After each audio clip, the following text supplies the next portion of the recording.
esta normativa, ¿no? Primero es elegir una alimentación adecuada, ese derecho, ¿no?, de las personas a elegir una alimentación adecuada, sana, saludable, etcétera, ¿no?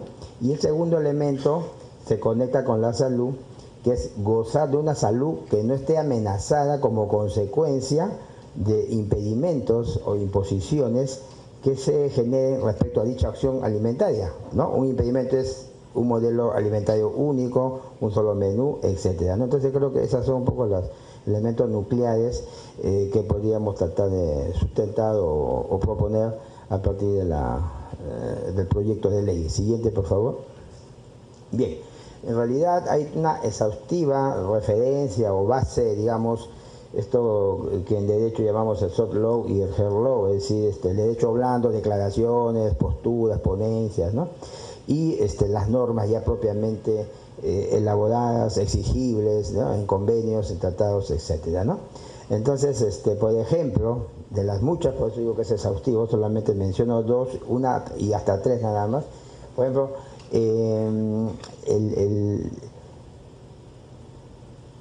el Pacto Internacional, ¿no?, de Derechos Económicos, Sociales, Culturales es un instrumento muy antiguo, ¿no? Y hay un documento a su vez que se aprueba en el 20º periodo de sesiones relacionados con este instrumento, ¿no?, del año 99, que se llama la Observación General 12, ¿no? Y ahí se establece una serie de consideraciones del derecho a una alimentación adecuada y una serie de desagregados, ¿no?, bien singulares, que vale la pena tomar nota, no lo podemos exponer acá, ¿no? Después también la Declaración de Roma sobre la seguridad alimentaria y el plan de acción, igualmente anotan una serie de desagregados que ayudan a entender este espectro amplio, ¿no?, de lo que significa este derecho a la alimentación adecuada, las singularidades culturales, digamos, las creencias, entre otros aspectos que también están sustentados en el proyecto, ¿no? Y voy a enfatizar una mención, ¿no? La Relatoría Especial de Naciones Unidas sobre el Derecho a la Alimentación señala lo siguiente. Podemos ver el siguiente, ahí está la página, ¿no? Bueno, difícil que tomen nota, pero ya de alguna manera se les alcanzará la exposición, ¿no? Bien, esto es lo que alude el Relator Especial de Naciones Unidas sobre el derecho a la alimentación. Yo sé que está un poquito extenso, un poquito largo, ¿no?, pero hay una serie de variables, pero si vemos la siguiente, la descomponemos. Siguiente, por favor. Ya, ahí está un poquito, ¿no?, la idea, la estructura. Entonces se alude pues a un acceso regular, permanente, sin restricciones, a través de compras o directamente, y hay el elemento, ¿no?, a nivel suficiente, a nivel adecuado, de manera cualitativa y cuantitativa, teniendo en cuenta las tradiciones culturales de la población, y todo esto puede garantizando una vida psíquica, física, individual y colectiva, satisfactoria, digna y libre de temor. Tenemos para analizar muchos elementos, ¿no? Pero digamos, en la perspectiva que estábamos considerando, esto es la libre elección a partir de las posturas que cada quien tiene sobre su opción alimentaria. Ahí hay una clave interesante cuando se habla de las tradiciones culturales de la población. Nos hemos acostumbrado de manera bastante errónea y equívoca. Cuando se habla de lo cultural, nos vamos a lo intercultural, bueno, ahí estamos bien, ¿no? Y lo asociamos con la denominada variable étnica, ¿no? Lo cual es un poquito inconsistente, porque de ahí entender que solamente étnicos son determinados grupos, ¿no? Entonces es un enfoque un poquito segregacionista. Ellos son los técnicos y los otros no son los técnicos. O sea, yo no soy étnico, ellos sí son étnicos, ¿no? Entonces lo cultural y lo intercultural tiene una dimensión mucho más amplia, ¿no?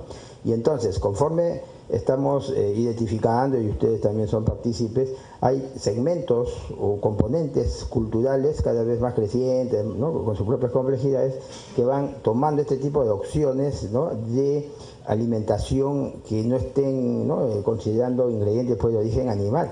Y esto a su vez va configurando toda una dimensión cultural, ¿no?, en términos de lenguaje, en términos de pensamiento, de actitudes, ¿no?, sociales, ¿no?, etcétera. Entonces es una dimensión, es un componente cultural también que va teniendo su propia caracterización, ¿ya? Entonces es muy importante.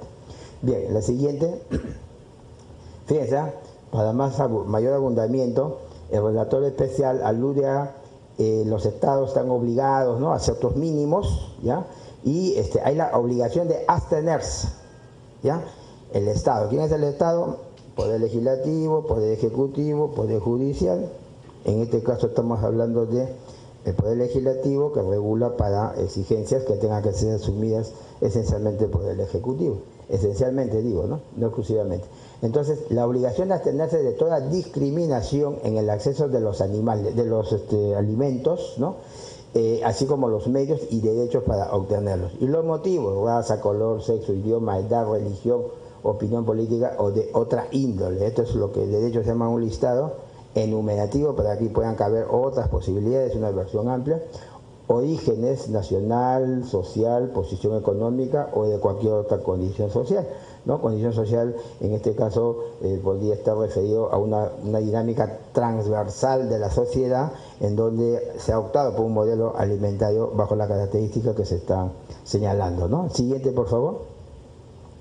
Ya, entonces, en breve, algunas premisas relacionadas con el proyecto, ¿no? Consideramos que no debería entenderse, ¿no? Y ese es un poco el espíritu, entiendo yo, como una imposición normativa el que se proponga un menú libre de ingredientes animales, ¿no?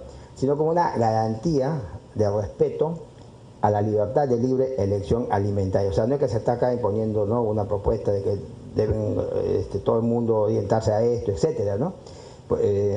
Claro, hay interpretaciones, valoraciones, ponderaciones que se han dado en la sustentación del proyecto en relación a los efectos de la ingesta de la carne, en relación al cambio climático, y en fin, todos estos valores que son importantes, pero si nos atendemos un poco a la idea nuclear para no distraer argumentaciones, digamos, y poder ir a un consenso mucho más consistente, ¿no?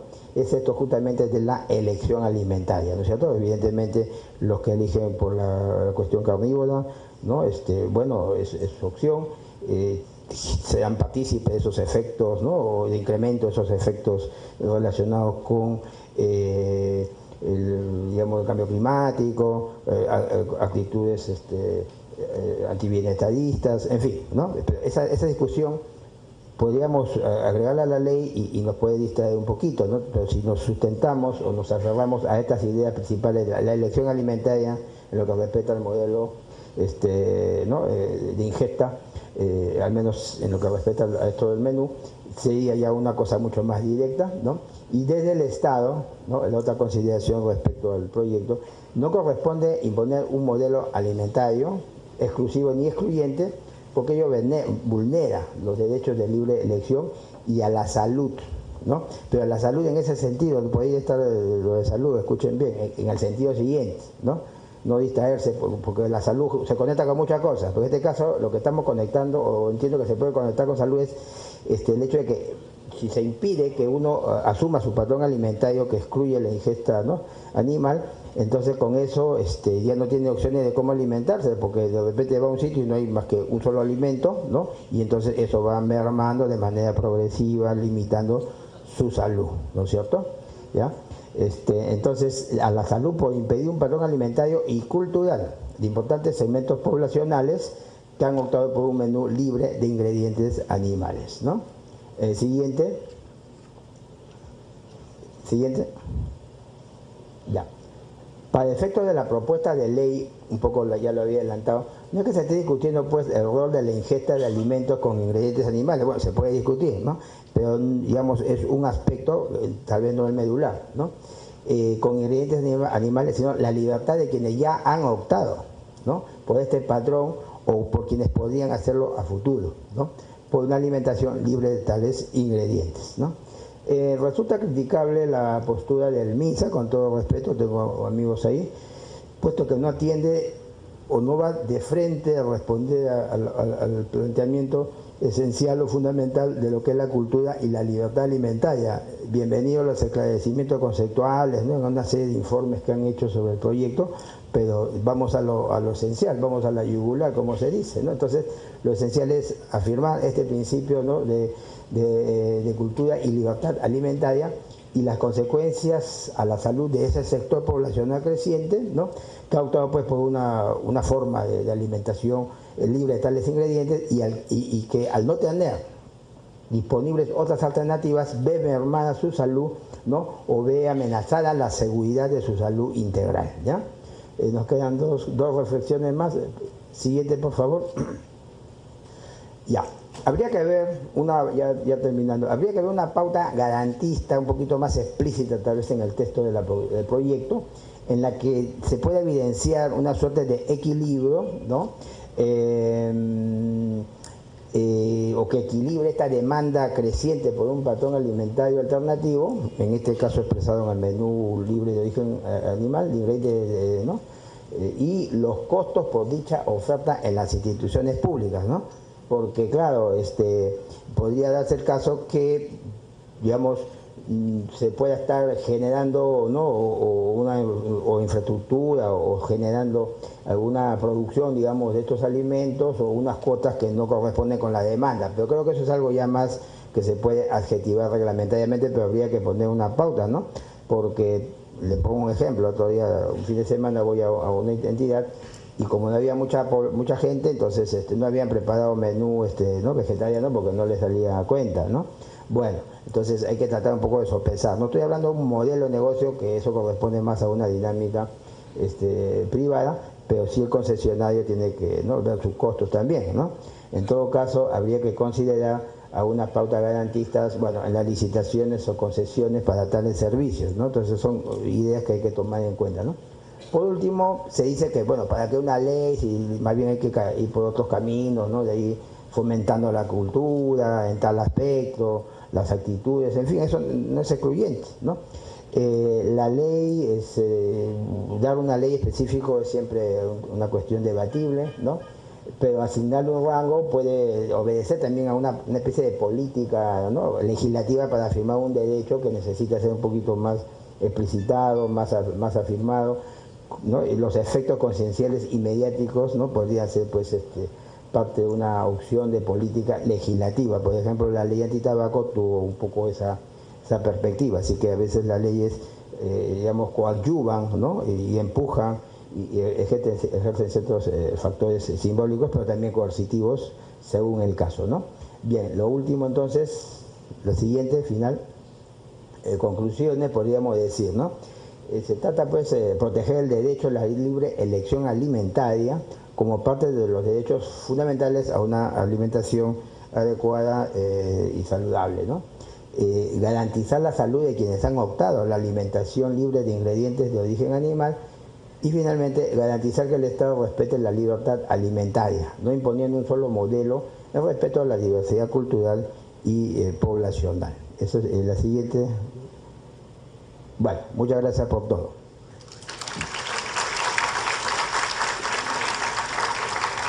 Muchas gracias, Pierre. Muy interesante esta exposición mientras le estaba escuchando, porque nos da esos argumentos para centrar, como nosotros decimos, que vaya la pepa para la elaboración del predictamen, ¿ya? O sea, ahí vamos a tener bastantes fundamentos. Vayan ustedes preparando sus preguntas, ¿no es cierto? Porque van a haber preguntas al final de la exposición y también tenemos un menú vegano al final, así que también vayan preparando el estómago. Ahí vamos a tener ahora un segundo tema, pero antes estaríamos invitando a los expositores para que se acerquen a la mesa. Estaríamos hablando de la licenciada Olga Dawis Román Vilches, del Colegio de Nutricionistas del Perú, también de la doctora Teresa Torres Bustamante, docente del Departamento de Humanidades de la Pontificia Universidad Católica del Perú, y también de Arturo Cornejo Saldarriaga, del proyecto de la Universidad Agraria, mi universidad, mi alma mater, y del señor también Marco Saúl Tupayachi, director de ISOTUR. Por favor, vengan presentes. Y pasaríamos al segundo tema relacionado también a este proyecto de ley, que son las ventajas de un menú libre de ingredientes de origen animal en la dieta alimentaria del ser humano. Esta exposición va a estar a cargo de la licenciada Olga Román Vilches, del Colegio Nutricionista del Perú, a la cual estaríamos recibiendo con un fuerte aplauso.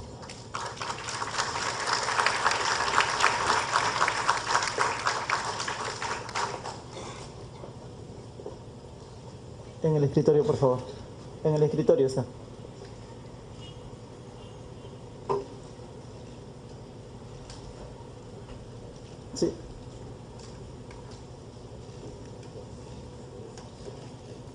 Muy bien, buenos días con todos los presentes. Es una alegría estar compartiendo con ustedes un tema muy importante. En este caso, en una representación del Colegio Nutricionista del Perú. Y vamos a tocar algunos aspectos bastante técnicos acerca de un menú libre de ingredientes de origen animal. Siguiente. Bueno, como también ya lo mencionó el doctor, el abogado, en este caso, también la alimentación es una necesidad fisiológica, ¿no es cierto?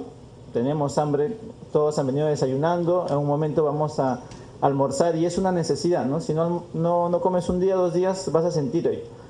Esta debe ser variada, equilibrada, de tal manera que aporte todos los nutrientes que nuestro organismo necesita para mantenerse saludable y con mejor calidad de vida. Entonces, eso debe ser una alimentación saludable, ¿no? De tal manera que no existan ninguna patología que afecte a tu salud, ¿no? Que no exista el sobrepeso, que no exista la anemia. Entonces tiene que cubrir todo ello para que tú goces de una buena salud. Siguiente, por favor. Bien, en base a ello, existen 2 regímenes alimenticios que nos aseguran esa alimentación que sea variada y equilibrada. Tenemos el régimen omnívoro y tenemos el régimen vegetariano. Bueno, en el omnívoro, que la mayoría de las personas quizás tiene este régimen, y en el vegetariano, que de pronto está aumentando, ¿no? Dentro del vegetariano tenemos también algunas que se disgregan, algunas de ellos. Los lacto-vegetarianos, ¿no? Que excluyen únicamente las carnes y sí consumen los lácteos y los huevos y sus derivados. O si no, también algunas personas que solo incluyen los lácteos y los vegetales, ¿no es cierto? O excluyen los lácteos y solamente los huevos y los vegetales. Entonces tenemos estos 2 tipos. Siguiente, por favor. Bueno, alimentarse es un derecho, como ya lo expusieron, y para ello, si una persona eligió alimentarse con un régimen vegetariano, siguiente, un clic más, por favor. ¿Qué debemos? Siguiente, clic. Nosotros debemos de garantizar ese derecho a alimentarse de las personas, ¿no es cierto? No debemos respetar esa decisión. ¿Para qué? Para que justamente su salud también no se vea afectada. Si vas a un lugar, a una institución pública, y tú optaste por alimentarte con un régimen vegetariano, debe existir en la carta unas propuestas, unas opciones vegetarianas que cubran básicamente las necesidades. De pronto, como algunas experiencias que comentaron, que vas y dices, no, yo soy vegetariano y ¿sabes qué? Yo no como carne, y te ves obligado a separar la carne, ¿no es cierto? Y de pronto las personas te dicen, no, pero ¿sabes qué? Te ofrezco algo más en reemplazo de la carne, ¿qué? Un poco más de verdura. Entonces, si vemos nutricionalmente, las verduras no reemplazan a la carne. Entonces tenemos que hacer ese equilibrio para poder garantizar el derecho a una adecuada alimentación. Siguiente, por favor.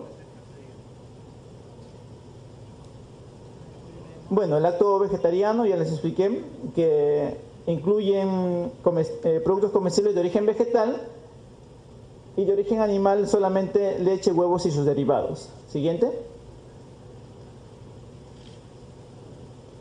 El vegano o vegetariano total, existen también 2 tipos, ¿no es cierto? Aquellas personas que solamente lo adaptan a su alimentación, donde excluyen todo tipo de ingredientes de origen animal, y aquellos que extienden, que son los veganos total o los vegan, que también lo llaman, que incluso van a su forma de vestir. Eso básicamente por un respeto a la vida, que excluyen, no utilizan quizás productos como correas o zapatos que son de cueros, o algunos abrigos o algo que son de plumas, ¿no es cierto? Básicamente por un respeto a la vida, que también debemos respetar esa decisión. Bueno, una dieta vegetariana, como ya lo mencionamos, sí cubre las necesidades que se tienen, no atenta contra la salud. Vamos a ver una más. Y frente a ello, de pronto a muchas discrepancias o inquietudes que se tienen, que si cubre todas las necesidades, la Asociación Americana de Dietética, juntamente con la Asociación de Dietistas de Canadá, emitieron un pronunciamiento. ¿Y cuál es? Que las dietas vegetarianas adecuadamente planificadas son saludables, son también nutricionalmente adecuadas y proporcionan beneficios para la salud y el tratamiento de determinadas enfermedades. Entonces, también no vayamos de pronto que decimos, sí, puede ser que una persona, yo con un tipo de enfermedad, una dieta vegetariana se puede adecuar, de pronto como en el caso de algunas personas en hemodiálisis, ¿no es cierto? Que cuidamos mucho el sodio, el potasio, ello, y que se maneja mucho este equilibrio. Sin embargo, nosotros, aquellas personas sanas, debemos de garantizar este derecho. Y recalcar que esto debe ser supervisado por un nutricionista especializado. Quizás actualmente tenemos más de cerca de 7.000 nutricionistas dentro del colegio, pero muchos quizás no están tan especializados y algunos sí están más por esa línea. Entonces, de aquellos nutricionistas que conocen más de esta temática, son los que están los idóneos para poder supervisar y planificar este tipo de dietas. Siguiente, por favor. Bueno, los beneficios para la salud que trae es que hay un menor consumo de grasas saturadas, menor consumo de colesterol, hay un mayor consumo de carbohidratos, de fibra, ¿no? Tenemos problemas por el menor consumo de fibra, quizás porque estamos consumiendo muchos alimentos industrializados que se excluye la fibra, mayor incremento de magnesio, boro, folatos, antioxidantes y sustancias fitoquímicas también, muchos beneficios que trae. Siguiente, por favor. Pero debemos tener algunas consideraciones nutricionales y he aquí el énfasis que desde el Colegio de Nutricionistas damos, que debe ser planificado y supervisado por un nutricionista, para que no ocurra como algunas personas quizás tienen experiencia y han decidido tener este régimen, y dicen no como carne y te van a dar palta por carne o más verdura por carne, no, sino que sea adecuadamente planificado y en ese caso las proteínas, hay que ver esa calidad de proteína y esta va a variar. De pronto mucho se discrepa con esto, que sí, que de las dietas vegetarianas las proteínas no tienen todos los aminoácidos o que son deficientes en tales aminoácidos. No, si tienes una variedad, esto va a depender también de la tasa corregida de digestibilidad que hay. Sin embargo, por ejemplo, los cereales no es que no tienen lisina, sino son bajos en lisina, pero por ejemplo tenemos en las menestras que son altos tienen más lisina y podemos complementar muy bien. Ahora, en las menestras hicimos el triptófano, pero sin embargo, si nosotros tenemos toda esa variedad, hacemos una adecuada combinación, obtenemos una proteína de alta calidad con todos los aminoácidos esenciales que nuestro cuerpo lo necesita. Siguiente. El hierro. Muy bien, estamos en un país, en nuestro Perú, donde tenemos problemas de anemia, ¿no es cierto? Podemos estar en la sierra, podemos estar en la selva y tenemos grandes índices de anemia. ¿Y qué hacemos con ellos? Muy bien, hay que ser bien claros que los regímenes vegetarianos totales contienen únicamente un tipo de hierro, que es el NOEM, que es más sensible a los inhibidores de su absorción. ¿Por qué? Porque contienen, por ejemplo, a los fitatos, al calcio, el café, el cacao, la vitamina C, y ellos reducen estos efectos de este hierro. Siguiente, por favor. Lo otro es el calcio. Se discrepa mucho también y necesitamos el calcio. Si vemos la gran importancia del calcio en el ciclo de vida, es vital. Entonces tenemos que ver la biodisponibilidad y esto se debe tener en cuenta. Y para ello se debe consumir alimentos bajos en oxalatos, porque son aquellos los que reducen esa biodisponibilidad. Sin embargo, debe existir también alimentos fortificados con calcio.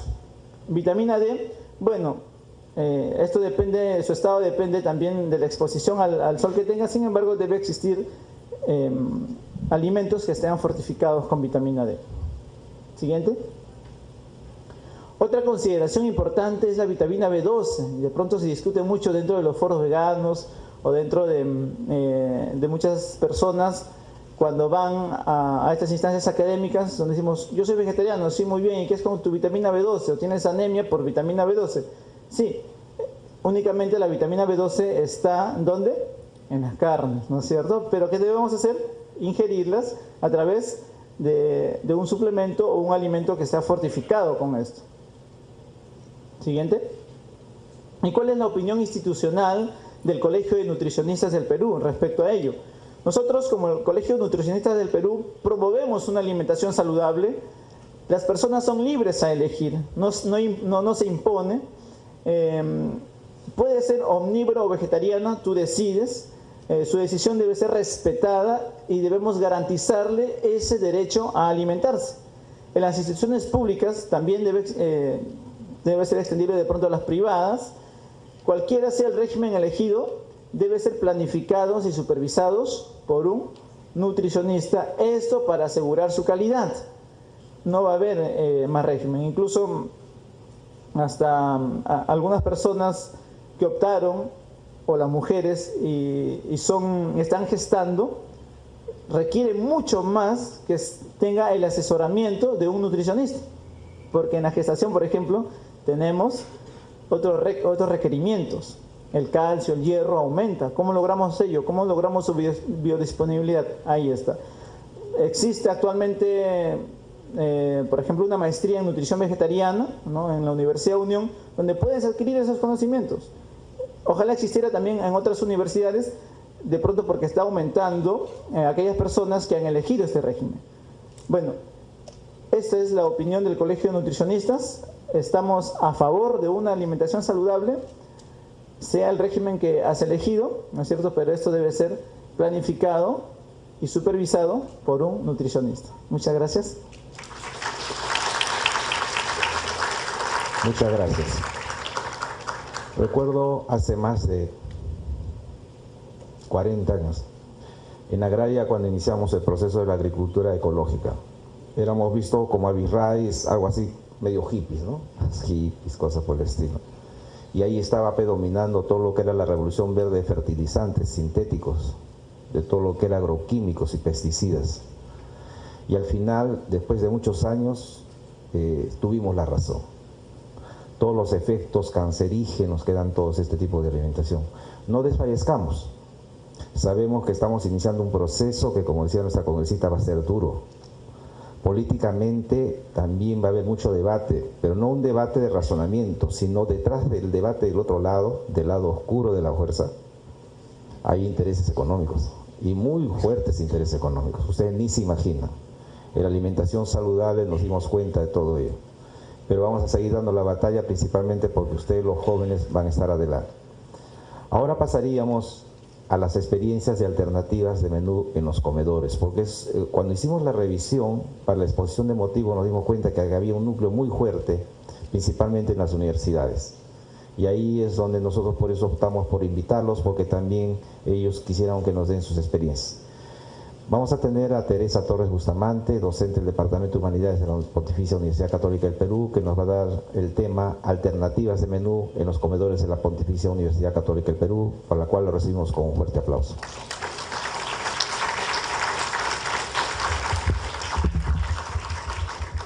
Buenos días, muchas gracias por estar acá.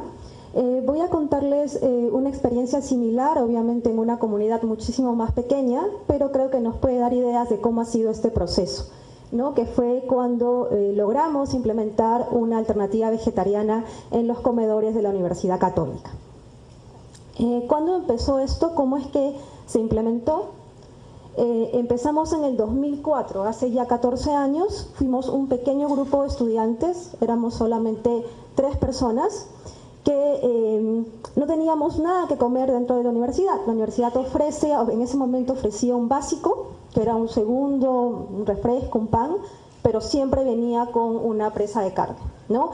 Ya estábamos cansados, a veces se podía separar, a veces no, y realmente afectaba nuestros derechos, porque imagínense un estudiante que tiene que estar todo el día en la universidad, no puede ir a su casa a comer, o ir a traer tu comida, o alguna alternativa fuera, había algún restaurante vegetariano cerca, pero el costo era mucho mayor, ¿no?, de un menú. Entonces claramente no estaba dentro de la disponibilidad de un estudiante. Entonces se nos ocurrió, digamos, solicitar, hacer este pedido, pero sabíamos que necesitábamos contar con un mayor grupo de personas. Entonces se colocó afiches dentro de la universidad en el que se decía, ¿no? ¿Te gustaría contar con un básico vegetariano? Escríbenos a este correo. Y así es que logramos juntar a mucha gente interesada, no solamente gente que ya era vegetariana, sino gente que simplemente tenía curiosidad o le gustaría que estuviera también esa opción accesible dentro de los comedores. Se redactó esta carta solicitando la implementación de un básico, es decir, al mismo precio, más o menos de la misma calidad, solamente que vegetariano, y se acompañó con firmas, ¿no? Tuvimos desde estudiantes hasta docentes y también trabajadores, ¿no?, administrativos de la universidad, y se la dirigió a la coordinación de los concesionarios. Y bueno, tuvimos en realidad muy buena respuesta, ¿no? Creo que ahí no solamente fue el apoyo de las autoridades de ese momento, sino también los concesionarios. El concesionario de ese momento también estuvo muy abierto a implementar esta opción y logramos, creo que fue de un ciclo para otro, ¿no?, que se implementara el plato básico vegetariano. Al inicio fue solamente en una cafetería, ¿no?, solamente en la cafetería central, y solamente había 25 raciones al día, ¿no? De hecho, se acababa bastante rápido, ¿no? Había que ir muy temprano, pero al menos ya teníamos esa opción. Y además tenía el mismo precio que el básico normal, ¿no? De hecho, se incluyó en la programación semanal, podíamos ver básico y básico vegetariano. Y de hecho esta iniciativa, ¿no?, es muy interesante porque a partir de este grupo de estudiantes es que se fundó la organización ADEA, que es la Agrupación por la Defensa Ética de los Animales, que ya llevamos 14 años difundiendo el vegetarianismo y los derechos animales dentro de la comunidad universitaria, ¿no? A partir de esa inquietud es que se armó un grupo más grande que sigue activo hasta hoy. Bueno, algunas desventajas y ventajas del básico vegetariano en ese momento. Bueno, durante años las raciones eran muy pocas. Claramente había una queja, ¿no?, de que se acababan muy rápido las raciones, pero bueno, por un lado nos demostraba que había mayor demanda, ¿no?, que no éramos unos poquitos, ¿no?, que solamente consumíamos el plato. Y solo se ofrecía en una cafetería además. Pero algunas ventajas. Al comienzo el plato sí fue 100% vegetariano, ¿no?, que es lo que estamos también pidiendo en este proyecto, porque así podemos abarcar a toda la población, digamos, que no consume productos animales.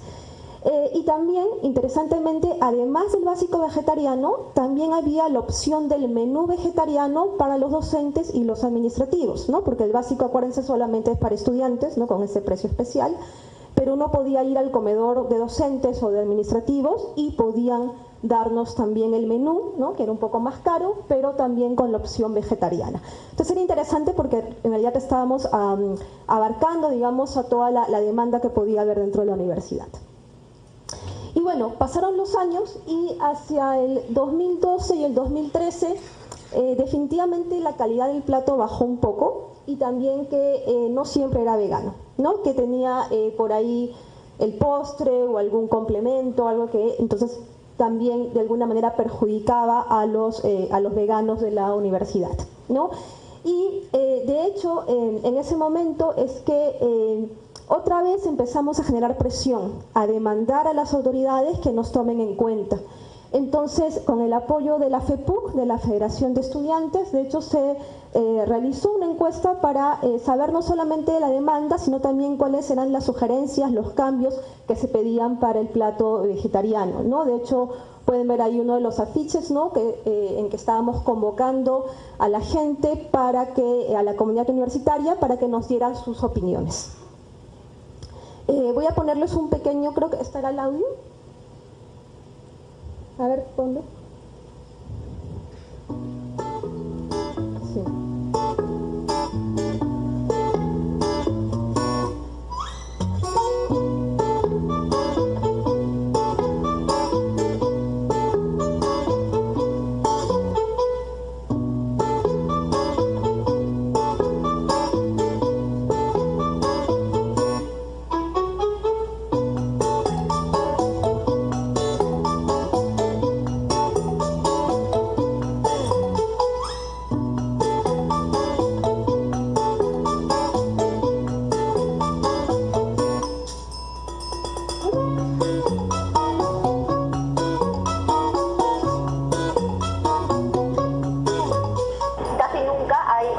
para nosotros. Jamás vas a encontrar un sándwich de carne de soya o una buena empanada de soya o de queso o pasteles de alcachofa, acelga. A